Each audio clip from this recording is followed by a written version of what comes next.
शिव कौन है? शिव हिंदू धर्म में एक प्रमुख देवता है जिन्हें शैव संप्रदाय में सर्वोच्च देवता माना जाता है। उन्हें त्रिमूर्ति में ब्रह्मा, विष्णु, महेश, संहारक, विनाशक रूप में माना जाता है। शिव को शंकर, महेश, महादेव आदि नामों से भी जाना जाता है। शिव के अनेक नाम हैं। हमारी समझ प्रायः स्थूल जगत से सूक्ष्म जगत की यात्रा है। विशेषकर जब हम एक ही प्रश्न को बार बार पूछते रहते हैं, शिव कौन है? क्या वे कहीं बैठे हुए कोई व्यक्ति है? शिव क्या है? क्या वे कोई विशेष अवस्था में है? नहीं, शिव आकाश में बैठे हुए कोई व्यक्ति नहीं है। तो फिर शिव है कौन? शिव समस्त ब्रह्मांड है। शिव वह चेतना है जहाँ से सब कुछ आरंभ होता है, जहाँ सबका पोषण होता है और जिसमें सब कुछ विलीन हो जाता है।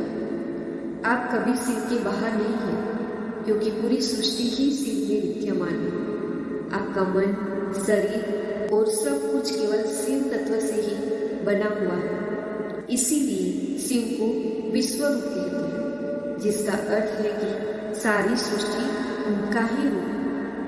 शिव क्या है? शिव शाश्वत है। शिव के बारे में एक बहुत सुंदर कहानी है। एक बार ब्रह्मा सृष्टि के रचयिता और विष्णु संसार के पालन करता इस प्रश्न का उत्तर ढूंढ रहे थे कि शिव है कौन? शिव कौन है? वे शिव को पूरी तरह जानना चाहते थे। तो ब्रह्मा ने विष्णु से कहा, मैं उनका मस्तक ढूंढता हूँ, तुम उनके चरण खोजो। हजारों वर्ष तक विष्णु शिव के चरणों की खोज में नीचे काफी गहराई में पहुंच गए और ब्रह्मा शिव का मस्तक ढूंढते हुए काफी ऊपर तक पहुंच गए, लेकिन वे दोनों ही असफल। यह इसका अर्थ है कि शिव का कोई आदि और अंत नहीं है।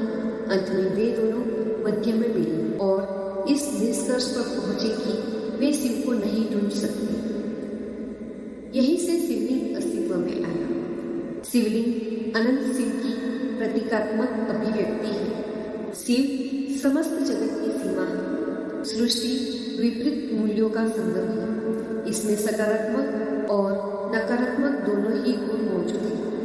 ब्रह्मांड में अग्नि है तो जल भी है, बुराई है तो अच्छाई भी है। शिव सभी विपरीत मूल्यों में विद्यमान है। इसीलिए शिव को रुद्र यानी उग्र कहते हैं और साथ ही में भोलेनाथ भी कहे जाते हैं। जहाँ उन्हें सुंदरेश कहते हैं, वहीं उन्हें अघोर यानी भयंकर भी कहते हैं। एक प्रार्थना में शिव को गौरव यानी उग्र कहा गया है और उसी पंक्ति में उनको करुणावतार भी कहते हैं।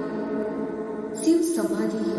शिव चेतना की जागृत, निद्रा और स्वप्नावस्था के परे है।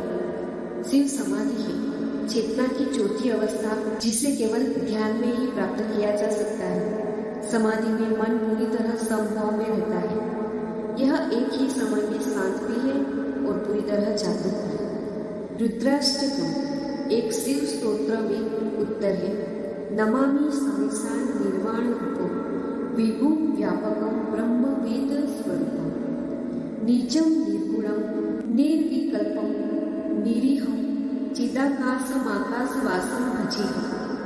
अर्थ है, यह परमात्मा है, यह सर्वशक्तिमान है, यह सर्वत्र विद्यमान है। ऐसा कोई स्थान नहीं है जहाँ शिव नहीं है। यह वह आकाश है, वह चेतना है जहाँ सारा ज्ञान विद्यमान है। वे अजन्मे हैं और निर्गुण है। वे समाधि की वह अवस्था है जहाँ कुछ भी नहीं, केवल भीतरी चेतना का खाली आकाश, वही शिव है। जानकारी अच्छी लगी हो तो प्लीज़ लाइक, शेयर और सब्सक्राइब करना ना भूलें। धन्यवाद।